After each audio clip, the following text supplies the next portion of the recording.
प्यारे विद्यार्थियों, आपका स्वागत है।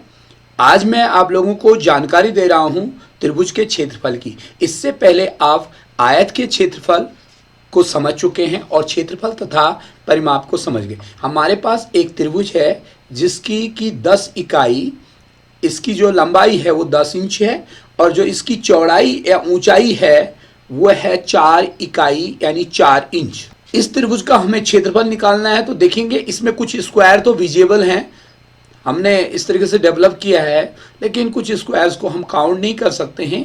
एक तरीका करते हैं, जरा देखेंगे इस त्रिभुज को देखें, एक दूसरा त्रिभुज इस पर जोड़ देते हैं। हमने इसको डबल कर दिया। अब आपको साफ पता चल रहा है कि ये एक आयत बन गया है। आपको दिखाई दे रहा है स्पष्ट तौर पर कि ये आयत बन चुका है। देखिए जितना बड़ा त्रिभुज ये था, इसी को उल्टा करके हमने दूसरा त्रिभुज लगा दिया। अब आयत है जिसकी लंबाई की 10 इकाई है और जिसकी चौड़ाई 4 इकाई है। अगर हमें कोई कहेगा कि इसमें कितने स्क्वायर्स बनेंगे या इसका क्षेत्रफल कितना होगा, तो हम बता देंगे कि भाई 10 लंबाई है, 4 ऊंचाई है, तो जाहिर है कि 10 चौको 40। लेकिन हमारे पास तो ये त्रिभुज पूरा नहीं था, हमारे पास तो ये आधा ही त्रिभुज था, ऐसा था। तो जाहिर है कि हम क्षेत्रफल को आधा कर देंगे, यानी 10 चौको 40 किया था तो बटे 2, यानी इसका जो क्षेत्रफल होगा वो 20 वर्ग इकाइयां हो जाएगा या 20 वर्ग इंच। अब हम एक दूसरे त्रिभुज को लेते हैं। ये दूसरा त्रिभुज देखो अलग ढंग का है। इससे प्रीवियस वाला जो त्रिभुज था हमारा, वो एक समकोण त्रिभुज था और उसमें सरल था कि जो लंबाई है उसको उसकी जो ये परपेंडिकुलर है, जो उसका लंब है, उससे गुणा कर देंगे, बेस को उसके जो है हाइट से गुणा कर देंगे, तो 10 × 4 = 40 अपॉन 2 कर देंगे। अपॉन 2 क्यों किया, उसको समझाने के लिए मैंने आपको बताया था कि हमने इस ट्रायंगल के ऊपर दूसरा ट्रायंगल जोड़ा था, इस दूसरे त्रिभुज को। एक त्रिभुज कुछ डिफरेंट है, बट इस त्रिभुज में भी एक बेस दिया है 16 सेंटीमीटर का, और इस त्रिभुज में इसकी हाइट भी दी हुई है 9 सेंटीमीटर। दरअसल इस त्रिभुज की ये भुजा और ये भुजा इसकी हाइट नहीं होती। हाइट हमेशा वो होती है जो शीर्ष से और सामने की भुजा पर लंब डाल देंगे तो उसको इसकी हाइट कहेंगे। अब मैंने इसकी हाइट को लिया है, इसकी हाइट है 9 सेंटीमीटर। अब देखते हैं एक प्रयोग करके, एक टुकड़ा हमने इधर के टुकड़े के बराबर एक दूसरा टुकड़ा डाल दिया और इधर भी हमने एक दूसरा टुकड़ा डाल दिया। तो अब बताओ इसके बारे में कि ये क्या बन गया। ये बन गया एक आयत और इसकी लंबाई होगी आयत की 16 सेंटीमीटर और इसकी ऊंचाई होगी 9 सेंटीमीटर, यानी 16 × 9 बराबर इसका क्षेत्रफल हो जाएगा 144 वर्ग सेंटीमीटर। तो ये 144 वर्ग सेंटीमीटर हो जाएगा। लेकिन हमारा त्रिभुज तो केवल इसका आधा था, जितना आधा ये है उतना हमने यहां जोड़ा, जितना आधा ये है यहां जोड़ा। इसलिए त्रिभुज का क्षेत्रफल निकालने के लिए हम 16 को 9 से गुणेंगे 144 और उसका आधा कर देंगे बटे 2, तो हमारे को क्षेत्रफल प्राप्त होगा 72 वर्ग सेंटीमीटर। इस आकृति को ध्यान से देखें, ये आपको आयत नजर आ रहा है, 1 2 3 4 5 6 7 और इधर को 1 2 3 4 5, तो 7 × 5 = 35 वर्ग इसके होंगे।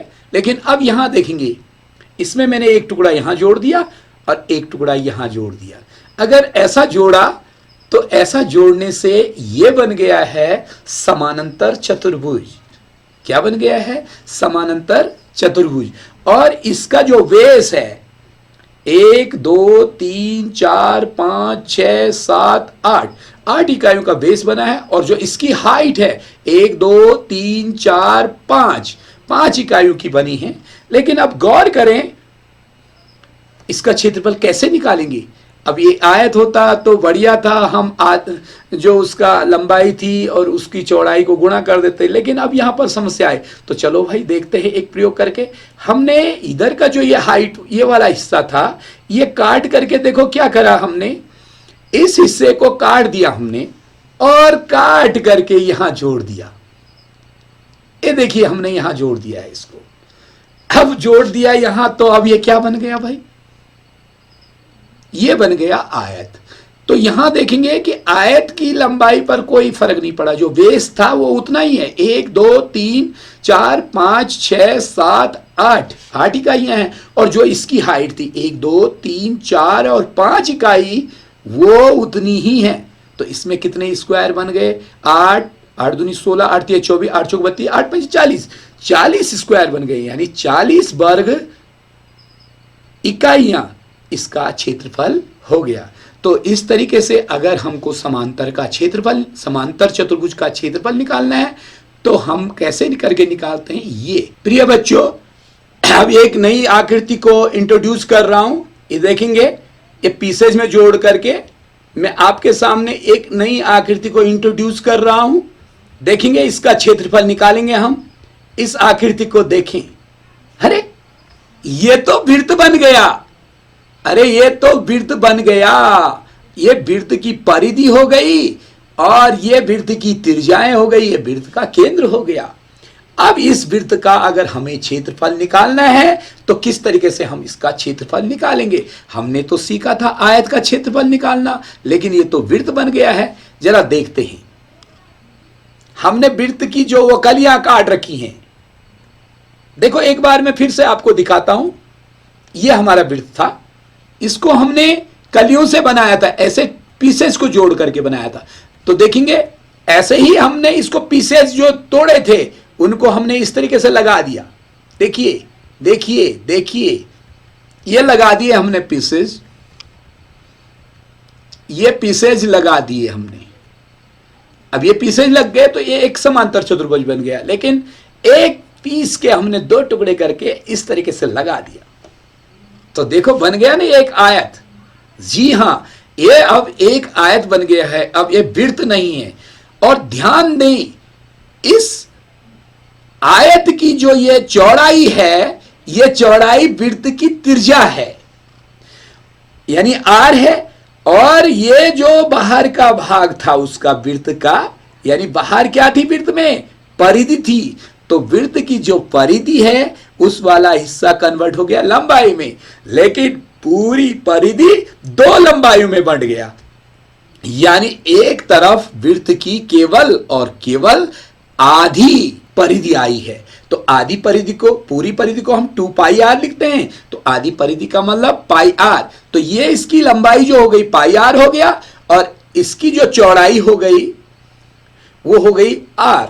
तो इसका क्षेत्रफल, यानी यदि एक आयत की तरह निकालेंगे तो लंबाई गुणा चौड़ाई, तो pi R into R is equal to pi R square. इस तरीके से ये प्राप्त